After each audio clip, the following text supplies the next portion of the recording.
Tensions escalate in the ongoing Russia-Ukraine conflict a day after Russian President Vladimir Putin signed decrees to recognize Ukraine's regions of Donetsk People's Republic and Luhansk People's Republic as independent and sovereign states, raising fears of an imminent invasion into Ukraine. Putin has also ordered troops to the breakaway regions of Ukraine in what the Kremlin called a peacekeeping mission. Meanwhile, oil jumped to a 7-year high and share markets dived on Tuesday as Europe's eastern flank stood on the brink of war. In response, the United Nations held an Emergency Security Council meeting on the Ukraine crisis. Now, here to tell us more is the Straits Times' foreign editor, Bhagyashree Garekar. Bhagya, what came out of the 90-minute emergency meeting in New York? Well, Lynn, it was basically a series of condemnations. So the US ambassador present at that meeting, she said, Mr. Putin calling, his troops moving in as peacemakers, that was absolute nonsense, to use her words. And you had the UN chief, the Secretary General, Antonio Guterres, reacting. And he was also very critical of Russia's actions. And he said this crisis must be resolved without any military force. There was the China's ambassador. And interestingly, he said all parties must show restraint and, and avoid any action that fuels the tensions. So basically, he was giving legitimacy to Russia's security concerns too. Although he supported Ukraine's right, to its own territorial integrity and sovereignty. And I should also add that Russia's ambassador at this meeting, and this meeting incidentally was presided over by Russia because it holds the, Security Council presidentship for this month. So the Russian ambassador, he basically rejected any criticism. And according to him, the Russian actions are actually benevolent and they are meant to be protecting the people of these two breakaway regions, Donetsk and Luhansk. And according to him, basically the people here are victims of Ukrainian actions. And it is Ukraine which is violating, accords which are meant to be bringing some kind of peace to that region.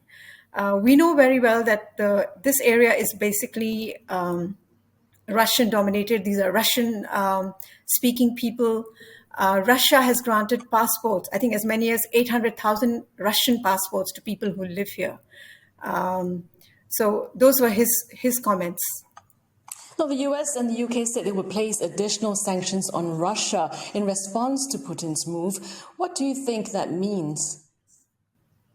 Additional sanctions at this point, they are quite targeted.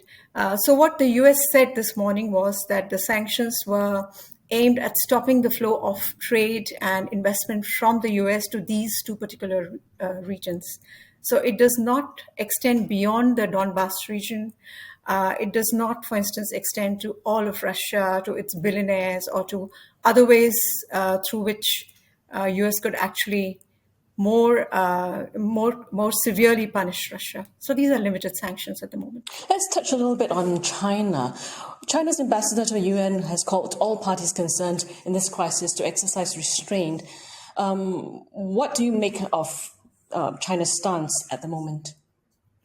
Well, it's interesting because China and Russia, not too long ago, at the opening of the Winter Games in Beijing earlier this month, basically they signed off on a no limit partnership, and they expressed support for each other's stance.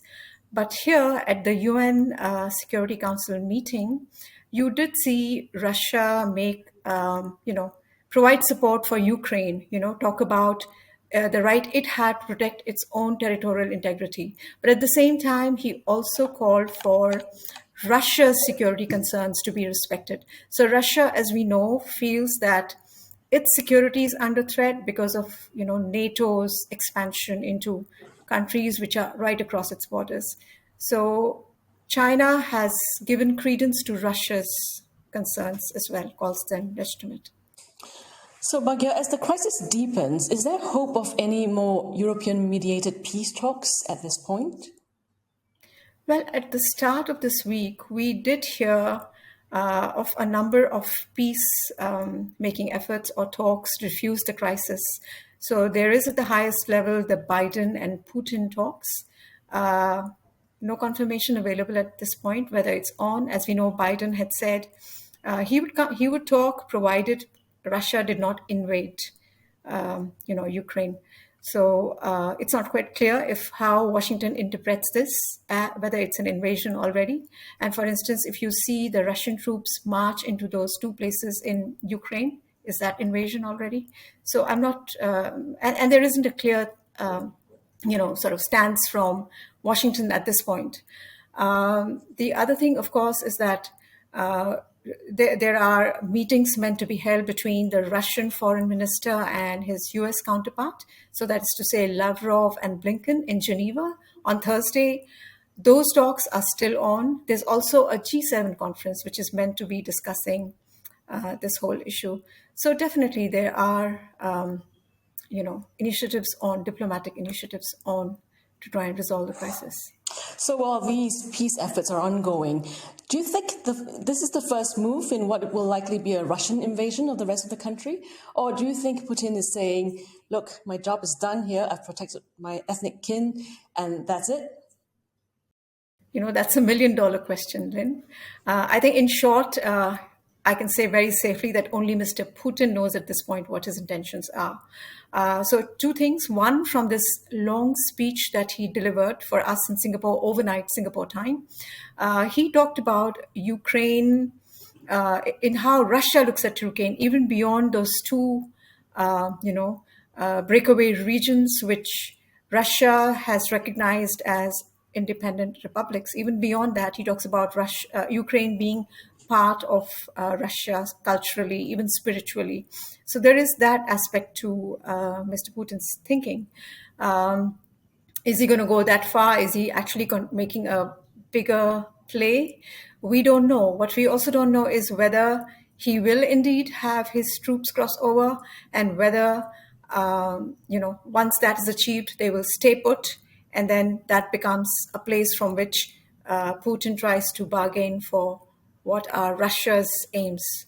Or does he hang there for a longer time? And if there isn't a sufficient pushback from the West, is he actually emboldened to, even take out bigger chunks of Ukraine? Well, we'll definitely be following those developments in the days to come. Thank you very much for your insights, Bhagya.